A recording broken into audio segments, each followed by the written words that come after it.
উত্তরার প্রশিক্ষণ বিমান বিধ্বস্ত এ পর্যন্ত অন্তত ২০ জনের মৃত্যু, মারা গেছেন ফ্লাইট লেফটেন্যান্ট তৌকির। কাল রাষ্ট্রীয় শোক ঘোষণা। দগ্ধদের চিকিৎসা চলছে বার্ন ইনস্টিটিউটে, আশপাশের হাসপাতালে চিকিৎসাধীন অনেকেই। রাজনৈতিক নেতাদের সমবেদনা। একটি দলের সরকার হয়ে যাচ্ছে অন্তর্বর্তী সরকার, অভিযোগ রিজভির। সারা দেশে শ্রমিক দলের বিক্ষোভ মিছিল। ময়নাতদন্তের জন্য গোপালগঞ্জে ২ জনের লাশ উত্তোলন, স্বাভাবিক হয়ে আসছে পরিস্থিতি।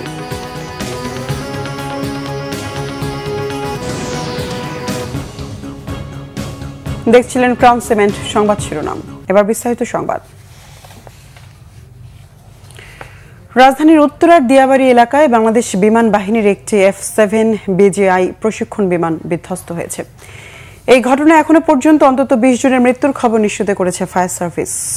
আহত হয়েছেন ১০০ জনেরও বেশি। উত্তরায় মাইলস্টোন স্কুলের ভবনে বিমান বিধ্বস্তের ঘটনা ঘটে। লাইফ সাপোর্টে থাকা বিমানটির পাইলট ফ্লাইট লেফটেন্যান্ট তৌকির ইসলাম সাগর কিছুক্ষণ আগে মারা গেছেন। এই ঘটনায় আগামীকাল একদিনের রাষ্ট্রীয় শোক ঘোষণা করা হয়েছে। শোক জানিয়েছেন প্রধান উপদেষ্টা ডক্টর মোহাম্মদ ইউনূস। বিস্তারিত তাইমুর রশিদের রিপোর্টে। দুপুর ১:১৮, কিছু বুঝে ওঠার আগেই হঠাৎ করে বিধ্বস্ত হয় বাংলাদেশ বিমান বাহিনীর প্রশিক্ষণ বিমান F-7 BGI। আগুন ধরে যায় উত্তরার মাইলস্টোন স্কুল অ্যান্ড কলেজের ক্যান্টিন ভবনে। দাউ দাউ আগুনে ছড়িয়ে পড়ে আতঙ্ক। মুহূর্তেই শিক্ষার্থী, অভিভাবক সহ আহতদের আহাজারিতে ভারী হয়ে ওঠে পরিবেশ। উদ্ধার তৎপরতা শুরু করে সশস্ত্র বাহিনী ও ফায়ার সার্ভিস। অ্যাম্বুলেন্সের সাইরেন আর দগ্ধদের চিৎকারে চাপা পড়ে যায় সবকিছু। সন্তানদের খুঁজতে ভিড় করেন উদ্বিগ্ন অভিভাবকরা। আশপাশের মানুষও যোগ দেয় উদ্ধার তৎপরতায়। যেতে যাওয়ার সাথে সাথে দেখলাম যে পিছন থেকে কি জানি একটা আসলো, মানে একটা আওয়াজ হলো আর পড়ে গেল, আর আগুন, শুধু আগুন আর ধোঁয়া। আইএসপিআর জানায় দুপুর ১:০৬ উড্ডয়ন করে বিমান বাহিনীর প্রশিক্ষণ বিমানটি। পাইলট ছিলেন ফ্লাইট লেফটেন্যান্ট তৌকির ইসলাম সাগর। দুর্ঘটনার পরপরই ঘটনাস্থলে পৌঁছেন স্বরাষ্ট্র উপদেষ্টা জাহাঙ্গীর আলম চৌধুরী ও সেনাবাহিনীর প্রধান জেনারেল ওয়াকারুজ্জামান। ঘটনাস্থলে যান বিভিন্ন রাজনৈতিক দলের নেতারাও। ভিতরে এখনো ঢোকা যাচ্ছে না অনেক মানুষের কারণে। যে ভবনের বিধ্বস্ত হয়েছে আমাদের বাচ্চাদের ক্লাসে, ইংলিশ ভার্সনের, যে ক্লাস 6-8 পর্যন্ত। আহতদের বিমান বাহিনীর হেলিকপ্টারে করে সম্মিলিত সামরিক হাসপাতাল CMH-এ নেওয়া হয়, পাঠানো হয় আশপাশের হাসপাতালগুলোতে।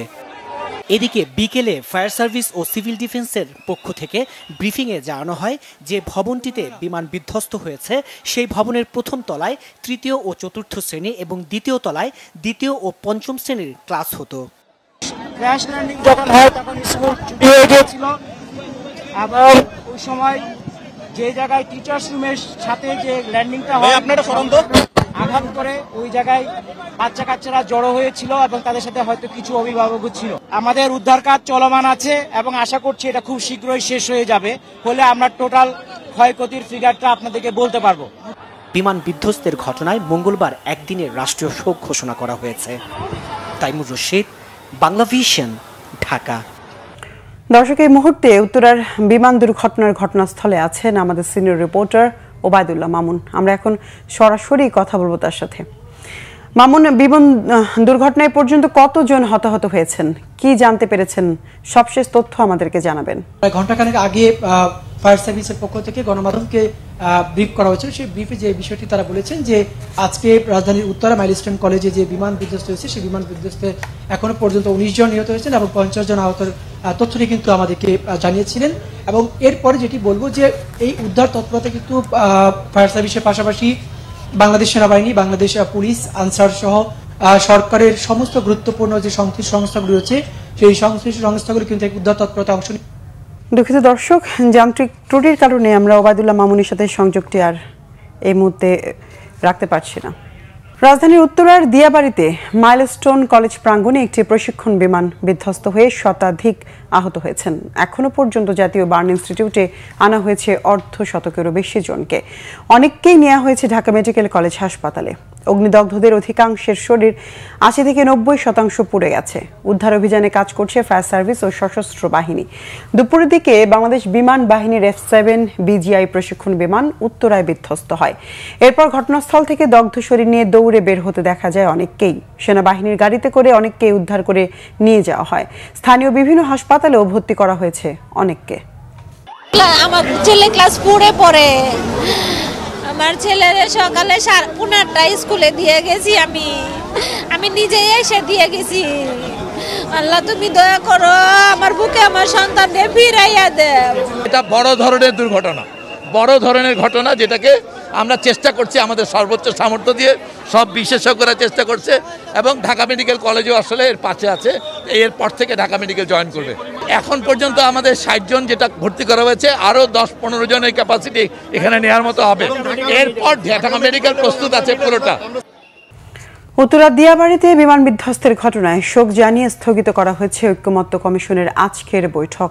নিহতদের প্রতি সমবেদনা ও আহতদের দ্রুত চিকিৎসা নিশ্চিত করতে সরকারের প্রতি আহ্বান জানিয়েছে বিএনপি, জামাত, এনসিপি সহ আলোচনায় অংশ নেওয়া রাজনৈতিক দলগুলোর নেতারা। বাংলাদেশের সকল রাজনৈতিক দল এবং নাগরিকদের কাছেও আমরা আহ্বান জানাই যে আহতদের পাশে এসে দাঁড়ান। এই ঘটনায় নিহতদের স্মরণে আমরা এখন সকলে দাঁড়িয়ে 1 মিনিট শোক নীরবতা পালন করব। এটা আমাদের জন্য অনেক একটি হৃদয় বিদারক এবং দুঃখজনক ঘটনা এই জাতির জন্য। তাদের রুহের মাগফিরাত কামনা করি এবং আত্মার শান্তি কামনা করি। এই সকল নিহত ব্যক্তিদের শোক সন্তপ্ত পরিবারকে যেন আল্লাহ তাআলা ধৈর্য ধারণ করার তৌফিক দান করেন। যারা আহত হয়েছেন, আমরা আল্লাহ তাআলার কাছে দোয়া করছি, আল্লাহ তাআলা যেন তাদেরকে দ্রুত সুস্থতার নিয়ামত দান করেন। শোক প্রস্তাব করে ইতিমধ্যে আমাদের আজকের আলোচনা মুলতবি হয়েছে। যারা নিহত হয়েছে তাদের রুহের মাগফিরাত কামনা করছি। বিশেষ গুরুত্ব দিয়ে যারা আহত হয়েছেন তাদেরকে যেন দ্রুত এবং সুচিকিৎসা প্রদান করা হয়। এবং উত্তরায় বিমান বিধ্বস্তের ঘটনায় দগ্ধদের চিকিৎসার জন্য নেওয়া হয়েছে বার্ন ইনস্টিটিউটে। দর্শক এই মুহূর্তে সেখানে আছেন সহকর্মী শুভ মাহফুজ, সরাসরি যুক্ত হচ্ছে তার সঙ্গে। শুভ, এ পর্যন্ত কতজনকে বার্ন ইনস্টিটিউটে আনা হয়েছে, সেখানকার সবশেষ পরিস্থিতি আমাদেরকে জানাবেন। যারা আসলে এখানে বানিয়ে রয়েছে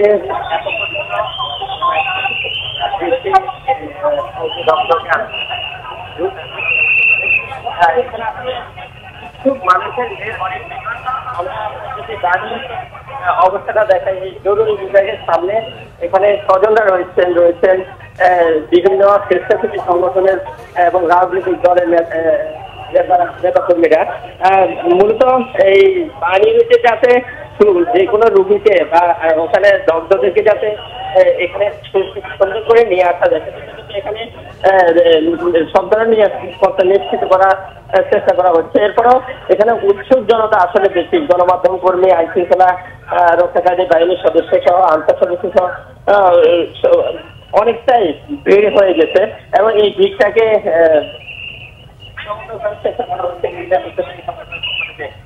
পর্যন্ত বানিয়ে নিতে মোট 70 জনের, আমরা এখন পর্যন্ত যতটুকু জেনেছি 19 জন গিয়েছেন। সারা রাজধানীর যেসব হসপিটাল, উত্তরার আশপাশে যেসব হসপিটালগুলো রয়েছে সেখানকার ভর্তি সহ সব হসপিটাল মিলিয়ে প্রায় 19 জন মারা গেছে। এখানে কিছুক্ষণ আগে জামাতের আমির এসেছেন, তিনি এখানে আশ্বস্ত করে গেছেন যে আসলে যারা এখানে সুস্থ হবে বা ভর্তি রয়েছেন এইসব পরিবারের পাশে তার সংগঠনের পক্ষ থেকে তারা থাকবেন। একই সাথে এরপর থেকে বিএনপি মহাসচিব এসেছেন, বিএনপি মহাসচিবও একই কথা বলে গেছেন যে বিএনপির পক্ষ থেকে যে ধরনের সহযোগিতা দরকার সব ধরনের সহযোগিতা করা হবে। অর্থাৎ রাজনৈতিক দলগুলোর উচ্চ পর্যায়ের নেতারা এখানে এসেছেন, তারা এসে পরিবেশ পরিস্থিতি তদারকি করেছেন এবং যারা অগ্নিদগ্ধ তারা যাতে সব ধরনের চিকিৎসা যাতে পায়, কোন ধরনের চিকিৎসা ঘাটতি যাতে না হয় সেই ধরনের দিক নির্দেশনা তারা দিয়ে গিয়েছেন এবং দলের পক্ষ থেকে সব ধরনের সহযোগিতা করা হবে এমনটাও আশ্বস্ত করা হয়েছে। এছাড়া আরেকটি বিষয় জানিয়ে রাখি, এই প্রধান উপদেষ্টা এই ব্যাপারে শোক জানিয়েছেন। একই সাথে আগামীকালকে রাষ্ট্রীয় শোক ঘোষণা করা হয়েছে এবং সরকারিভাবে সব ধরনের সহযোগিতা আহতদের পরিবারকে দেওয়া হবে এবং যারা আহত হয়েছেন তাদেরকে চিকিৎসার ক্ষেত্রে সরকারের পক্ষ থেকে যে ধরনের সহযোগিতা দেওয়া দরকার সর্বোচ্চ সহযোগিতা দেওয়া হবে। আইন উপদেষ্টা জানিয়েছেন যে আসলে কাউকে যদি প্রয়োজন হলে বিদেশে নিয়ে চিকিৎসা দেওয়া হবে। মোটামুটি আরেকটা বিষয় হচ্ছে যে পুরো বান ইউনিট এলাকা জুড়ে আসলে একটা হৃদয় বিদারক, আসলে সবাই শোকাহত, যারা উৎসুক জনতা আমরা বলি যারা এসেছেন এখানে, আসলে সবাই শোকে বিহ্বল। পুরো দেশের মতো সব জায়গাতে শোকের একটা ছায়া নেমে এসেছে মাইলস্টোন কলেজে, যে প্রশিক্ষণ বিমানটি বিধ্বস্ত হয়েছে সেই বিমান দুর্ঘটনাকে কেন্দ্র করে যে হতাহতের ঘটনাগুলো ঘটেছে। মোটামুটি প্রাণ ইউনিটে এখন পর্যন্ত আমার কাছে যে তথ্য জানিয়েছিলাম যে 70 জনের অধিক এখানে এসে ভর্তি হয়েছেন, আরো নিয়ে আসা হয়েছে। কিছুক্ষণ পর পরে অ্যাম্বুলেন্স বাহী আহতদেরকে এখানে নিয়ে আসা হচ্ছে এবং তারা যাতে এখানে হসপিটালে। আরেকটি বিষয় জানিয়ে রাখি যে আপনার মাধ্যমে দর্শককে জানিয়ে দিতে চাই, এখানে যে দুপুর থেকে যে রক্তের ক্রাইসিসের কথা বলা হয়েছে, প্রচুর পরিমাণে রক্ত লাগবে, সেই ব্যাপারে ঢাকা বার্ন ইউনিট থেকে কিন্তু একটা দিক নির্দেশনা দেওয়া হয়েছে যে আসলে আগামীকালকে সকাল 8টা থেকেই রক্ত লাগবে। এখন পর্যন্ত যে রক্ত ব্যবস্থা হয়েছে এখন কিন্তু আর রক্ত লাগবে না। এখন আমরা দেখতে পেয়েছি যে অনেক ডোনার এসে ভিড় জমিয়েছেন রক্ত দেওয়ার জন্য সোশ্যাল মিডিয়া এবং গণমাধ্যমের প্রচারের কারণে, কিন্তু বার্ন ইউনিট থেকে বলা হয়েছে যে এখানে এসে অযথা ভিড় না জমানোর জন্য, কারণ আপাতত কোনো ধরনের রক্ত লাগতেছে না এবং যদি রক্ত লাগে যারা যেসব ডোনার আছে তাদের নাম এবং মোবাইল নাম্বার ঠিকানা লিখে রাখা হচ্ছে। আগামী যাদেরকে ফোন দেওয়া হবে তাদেরকে যাতে আছে, এর আগে এখানে এসে অযথা ভিড় যাতে না জমানো হয় সেই দিক নির্দেশনা দেওয়া হয়েছে। তো যারা এই বার্ন ইউনিট থেকে মোটামুটি আমার কাছে এখন পর্যন্ত এই তথ্যগুলোই রয়েছে। যারা শুভ, ধন্যবাদ আপনাকে, থাকুন সেখানে, প্রয়োজনে আবারও যোগাযোগ করব। অন্তর্বর্তী সরকার ক্রমেই একটি দলের সরকার হয়ে গেছে মন্তব্য করেছেন বিএনপির সিনিয়র যুগ্ম মহাসচিব রুহুল কবির রিজভী। বলেন, দেশে গণতন্ত্র এখনো নিরাপদ নয়, গোজা মিলে দেশ চালাচ্ছে তারা। সকালে রাজধানীর শেরেবাংলা নগরে বিএনপির প্রতিষ্ঠাতা শহীদ রাষ্ট্রপতি জিয়াউর রহমানের মাজারে নেতাকর্মীদের নিয়ে শ্রদ্ধা জানান রুহুল কবির রিজভী। এ সময় শহীদ জিয়ার আত্মার মাগফিরাত এবং দেশ জাতির সমৃদ্ধি কামনায় মোনাজাত করা হয়। পরে তিনি সাংবাদিকদের বলেন, বাংলাদেশ ছিল শেখ হাসিনার বানানো কারাগার, আর গোটা দেশটাই ছিল আয়নাঘর। ফ্যাসিবাদীদের বিচারের আগে কেন রাজনৈতিক দল করা হলো, এমন প্রশ্ন করেন রুহুল কবির রিজভী। অন্তর্বর্তীকালীন সরকার যাকে সবাই সমর্থন করেছে, এখন এই সরকার ক্রমান্বয়ে একটি রাজনৈতিক দলের সরকার হয়ে যাচ্ছে। যতক্ষণ আপনাদের প্রতিনিধি ছিল আপনারা দল করেননি, আপনাদের প্রতিনিধিদেরকে মনে হয়েছে এরা নিউট্রাল, এই ছাত্ররা সাধারণ ছাত্র, তাদের প্রতিনিধি অসুবিধা নাই। কিন্তু আপনারা এখন হয়ে গেছেন একটি রাজনৈতিক দলের উপদেষ্টা। এখন তাতে কি হচ্ছে যে ক্রমান্বয়ে অন্তর্বর্তীকালীন সরকারের নানা ধরনের দুর্বলতা দেখা যাচ্ছে, প্রকট হয়ে উঠছে। দেশে আইনশৃঙ্খলা পরিস্থিতির উন্নতির দাবি এবং বিএনপির ভারপ্রাপ্ত চেয়ারম্যান তারেক রহমানের বিরুদ্ধে কটূক্তির প্রতিবাদে দেশের বিভিন্ন জায়গায় বিক্ষোভ মিছিল করেছে শ্রমিক দল। বিস্তারিত ডেস্ক রিপোর্টে। ময়মনসিংহে নগরীর দলীয় কার্যালয় থেকে শ্রমিক দল বিক্ষোভ মিছিল বের করে। বিভিন্ন সড়ক ঘুরে মিছিলটি রেলওয়ে কৃষ্ণচূড়া চত্বরে গিয়ে শেষ হয়। এর আগে সমাবেশে বক্তব্য রাখেন বিএনপির সহ সাংগঠনিক সম্পাদক আবু ওয়াহাব আকন্দ, দক্ষিণ জেলা বিএনপির আহ্বায়ক জাকির হোসেন বাবলু সহ শ্রমিক দলের অন্য নেতারা। সিলেটে কানাইঘাট পৌর শহরের ইউনিক কমিউনিটি সেন্টার থেকে মিছিল শুরু হয়ে উপজেলা রোড ঘুরে কানাইঘাট বাজারে ত্রিমোহনী পয়েন্টে গিয়ে শেষ হয়। পরে সমাবেশে প্রধান অতিথি ছিলেন উপজেলা বিএনপির সভাপতি মামুন রশিদ। একই দাবিতে নগরীতে বিক্ষোভ মিছিল ও শহীদ মিনারে সমাবেশ করে জেলা শ্রমিক দল। বিভাগীয় নগরী রংপুরেও বিক্ষোভ করেছে শ্রমিক দল। স্থানীয় শাপলা চত্বর থেকে বিক্ষোভ মিছিলটি নগর ঘুরে প্রতিবাদ সমাবেশ করে। বরিশালে শ্রমিক দলের বিক্ষোভ মিছিলের পর নগরের সদর রোডে দলীয় কার্যালয়ের সামনে সমবেত হন মহানগর বিএনপির নেতারা।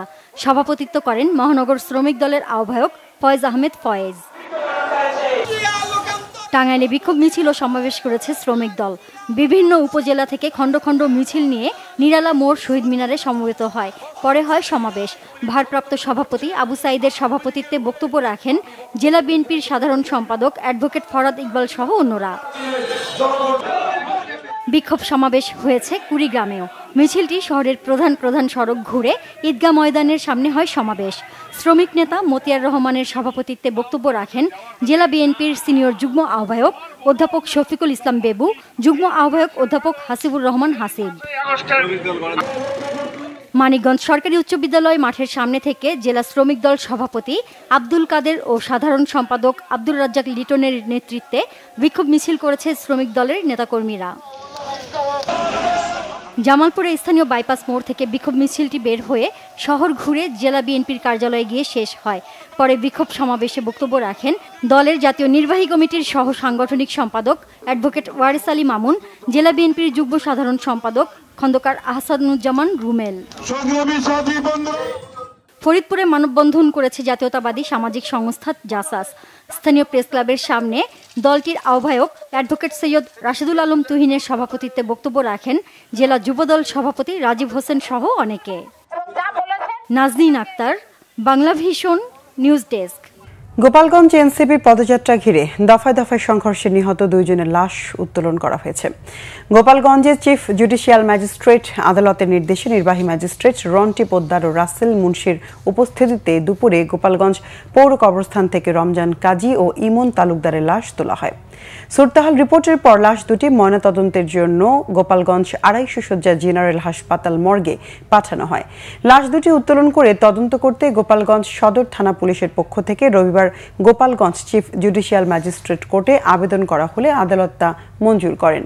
এদিকে জেলায় কারফিউ ও 144 ধারা প্রত্যাহারের পর স্বাভাবিক হতে শুরু করেছে সেখানকার জীবনযাত্রা, তবে গ্রেফতার আতঙ্কে অনেকেই। এ পর্যন্ত এই ঘটনায় মোট 8টি মামলা হয়েছে। এতে আসামির সংখ্যা 8408 জন। এর মধ্যে গ্রেফতার করা হয়েছে 301 জনকে। অন্যদিকে নিরীহ কেউ যাতে হয়রানির শিকার না হয় সেই অনুরোধ জানিয়ে দলীয় কার্যালয়ে সংবাদ সম্মেলন করেছে জেলা বিএনপি। ঢাকা সহ দেশের 7 জেলার উপর দিয়ে সর্বোচ্চ 60 কিলোমিটার বেগে ঝড় ও বজ্রসহ বৃষ্টির সতর্কবার্তা দিয়েছে আবহাওয়া অফিস। সোমবার সন্ধ্যা 6টা পর্যন্ত দেশের অভ্যন্তরীণ নদীবন্দরগুলোর জন্য দেয়া এক সতর্কবার্তায় এ তথ্য জানানো হয়েছে। আবহাওয়াবিদ AKM নাজমুল হকের স্বাক্ষর করা এক বিজ্ঞপ্তিতে বলা হয়, ঢাকা, ফরিদপুর, বরিশাল, পটুয়াখালী, কুমিল্লা, নোয়াখালী এবং চট্টগ্রাম জেলার উপর দিয়ে দক্ষিণ অথবা দক্ষিণ পূর্ব দিক থেকে ঘন্টায় 45 থেকে 60 কিলোমিটার বেগে অস্থায়ীভাবে দমকা অথবা ঝোড়ো হাওয়া বয়ে যেতে পারে। সেই সঙ্গে বৃষ্টি অথবা বজ্রসহ বৃষ্টি হতে পারে। তাই এসব এলাকার নদীবন্দরগুলোকে 1 নম্বর সতর্ক সংকেত দেখাতে বলা হয়েছে। সারা দেশে বজ্রসহ বৃষ্টি ও ভারী বর্ষণের প্রবণতা আগামী কয়েকদিন অব্যাহত থাকতে পারে বলেও ধারণা আবহাওয়া অফিসের। কাপ্তাই হ্রদের পানি বৃদ্ধি পাওয়ায় বিদ্যুৎ উৎপাদন বেড়েছে। হ্রদের পানি বৃদ্ধিতে কেন্দ্রের 5টি ইউনিট সচল থাকায় রবিবার রাত পর্যন্ত কাপ্তাই বিদ্যুৎ কেন্দ্রে 220 মেগাওয়াট বিদ্যুৎ উৎপাদন হয়েছে বলে নিশ্চিত করেছেন কাপ্তাই পানি বিদ্যুৎ উৎপাদন কেন্দ্রের ব্যবস্থাপক প্রকৌশলী মাহমুদ হাসান। তিনি জানান, রবিবার রাত পর্যন্ত এই কেন্দ্রের 5টি ইউনিট হতে সর্বোচ্চ বিদ্যুৎ উৎপাদন হয়েছে 220 মেগাওয়াট। এর মধ্যে 1 ও 2 ইউনিট থেকে প্রতিটিতে 46 মেগাওয়াট করে 92 মেগাওয়াট, 3 নম্বর ইউনিট থেকে 48 মেগাওয়াট এবং 4 ও 5 নম্বর ইউনিট থেকে প্রতিটিতে 40 মেগাওয়াট করে 80 মেগাওয়াট বিদ্যুৎ উৎপাদন হয়েছে। এর আগে চলতি বছরে প্রথমবারের মতো গত 14 জুলাই রাত পর্যন্ত এই কেন্দ্রের 5টি ইউনিট চালু করার পর সর্বোচ্চ 218 মেগাওয়াট বিদ্যুৎ উৎপাদন হয়েছিল। কাপ্তাই বিদ্যুৎ উৎপাদন কেন্দ্রে সর্বোচ্চ বিদ্যুৎ উৎপাদন ক্ষমতা 242 মেগাওয়াট বলে জানান তিনি। এদিকে কাপ্তাই পানি বিদ্যুৎ উৎপাদন কেন্দ্রের কন্ট্রোল রুমে দায়িত্বরত প্রকৌশলীরা জানান, রবিবার রাত 8টা পর্যন্ত কাপ্তাই লেকে পানির লেভেল ছিল 98.78 ফুট মিন্স সি লেভেল। নোয়াখালীর সুবর্ণচর উপজেলায় চাঁদা না পেয়ে এক অবসরপ্রাপ্ত সেনা সদস্যকে পরিকল্পিতভাবে সালিশে ফাঁসিয়ে মারধর ও জরিমানা করার অভিযোগ উঠেছে। সকালে সুবর্ণচর উপজেলা প্রেস ক্লাবে আয়োজিত সংবাদ সম্মেলনে এমন অভিযোগ করেন অবসরপ্রাপ্ত সেনা সার্জেন্ট মোহাম্মদ হেলাল উদ্দিন। তিনি বলেন, সম্প্রতি জমি বিক্রির খবর পেয়ে স্থানীয় বিএনপি নেতা আব্দুর রহমান খোকন তার সহযোগী রনি, সুজন, হাসান, সুমনের মাধ্যমে তার কাছে 10 লাখ টাকা চাঁদা দাবি করেন। চাঁদা দিতে অস্বীকৃতি জানালে গত 15 জুলাই তাকে স্থানীয় তালতলায় আব্দুর রহমান খোকনের দোকানে নিয়ে মারধর করে এবং একটি শিশু ধর্ষণ চেষ্টার মিথ্যা অভিযোগ তুলে প্রকাশ্যে পেটানো হয়। পরে ভয় দেখিয়ে স্থানীয় চরবাটা ইউনিয়ন পরিষদের প্যানেল চেয়ারম্যান মোহাম্মদ গোলাম মাওলা সহ সালিশ বসিয়ে জোর করে তার কাছ থেকে 3 লাখ টাকার জরিমানা আদায় করা হয় এবং বাকি টাকা না দিলে হত্যাসহ লাশ গুমের হুমকি দেয় তারা। এই ঘটনায় হেলাল উদ্দিন রবিবার নোয়াখালীর চিফ জুডিশিয়াল ম্যাজিস্ট্রেট আদালতে মামলা দায়ের করেন। তিনি প্রশাসনের কাছে চাঁদাবাজ সন্ত্রাসীদের বিরুদ্ধে ব্যবস্থা গ্রহণ সহ পরিবারের সদস্যদের জীবনের নিরাপত্তা দাবি করেন। দেশের বিভিন্ন জায়গায় আরো কিছু খবর নিয়ে এখন একটি ডেস্ক রিপোর্ট দেখুন। দুর্নীতিতে জড়িত থাকার তথ্য পেলেই বিচারের মুখোমুখি হতে হবে বলেছেন দুর্নীতি দমন কমিশনের মহাপরিচালক মোতাহার হোসেন। গাইবান্ধায় জেলা দুর্নীতি প্রতিরোধ কমিটির মতবিনিময় সভায় তিনি একথা বলেন। নওগাঁয় ওএমএস এর চাল ও আটা বিক্রির কার্যক্রম শুরু হয়েছে। শহরের তাজের মোড়ে এই কার্যক্রমের উদ্বোধন করেন জেলা প্রশাসক মোহাম্মদ আব্দুল আউয়াল। শুক্রবার ও শনিবার ছাড়া প্রতিদিন সকাল ৯টা থেকে বিকেল ৫টা পর্যন্ত চাল বিক্রির এই কার্যক্রম চলবে। ২০২২ ও ২৩ সালে এইচএসসি ও এইচএসসি উত্তীর্ণ সেরা শিক্ষার্থীদের সংবর্ধনা পুরস্কার দেওয়া হয়েছে। বগুড়ার ৩৭ জন শিক্ষার্থীকে সংবর্ধনা দেন জেলা প্রশাসক হোসনা আফরোজা। চট্টগ্রাম কক্সবাজার ৬ লেন মহাসড়ক নির্মাণের দাবিতে কক্সবাজারে মানববন্ধন হয়েছে। শহরের জেলা প্রশাসক কার্যালয়ের সামনে এই মানববন্ধন হয়। যশোরে কুয়েত প্রবাসী হাসান হত্যাকারীদের ফাঁসির দাবিতে মানববন্ধন করেছে শিক্ষার্থীরা। নাউলি সরকারি প্রাথমিক বিদ্যালয়ের সামনে এই কর্মসূচি পালন করা হয়। কেরানীগঞ্জে জুলাই শহীদদের স্মরণে দোয়া মাহফিল হয়েছে। জিঞ্জিরা পীর মোহাম্মদ পাইলট বালিকা হাই স্কুলে এ দোয়ার আয়োজন করা হয়। পঞ্চগড়ের বিচার প্রার্থীদের বিশ্রামাগার ন্যায়কুঞ্জের উদ্বোধন করা হয়েছে। সকালে বাংলাদেশ সুপ্রিম কোর্টের হাইকোর্ট বিভাগের বিচারপতি KM হাফিজুল ইসলাম ভার্চুয়ালি যুক্ত হয়ে এর উদ্বোধন করেন। রংপুরে এলপিজি পাম্প বিস্ফোরণের ঘটনায় সংবাদ সম্মেলন করেছে Bangladesh auto gas honours association Rangpur zone নেতারা। সকালে স্থানীয় আইডিয়াল মোড়ে এই কর্মসূচি পালন করা হয়। মিথ্যা ও হয়রানিমূলক মামলার প্রতিবাদে সংবাদ সম্মেলন করেছে হবিগঞ্জের ভুক্তভোগী পরিবার। হবিগঞ্জ প্রেস ক্লাবের সামনে এই কর্মসূচি পালন করা হয়। শর্মিলা কেয়া, বাংলাভিশন নিউজ ডেস্ক। সংবাদ শেষ করব ক্রাউন সিমেন্ট শিরোনামগুলো আরেকবার জানিয়ে। উত্তরার প্রশিক্ষণ বিমান বিধ্বস্ত এ পর্যন্ত অন্তত ২০ জনের মৃত্যু। মারা গেছেন ফ্লাইট লেফটেন্যান্ট তৌকির। কাল রাষ্ট্রীয় শোক ঘোষণা। দগ্ধদের চিকিৎসা চলছে বার্ন ইনস্টিটিউটে। আশপাশের হাসপাতালে চিকিৎসাধীন অনেকেই। রাজনৈতিক নেতাদের সমবেদনা। একটি দলের সরকার হয়ে যাচ্ছে অন্তর্বর্তী সরকার। অভিযোগ রিজভির। সারা দেশে শ্রমিক দলের বিক্ষোভ মিছিল। ময়নাতদন্তের জন্য গোপালগঞ্জে ২ জনের লাশ উত্তোলন। স্বাভাবিক হয়ে আসছে পরিস্থিতি।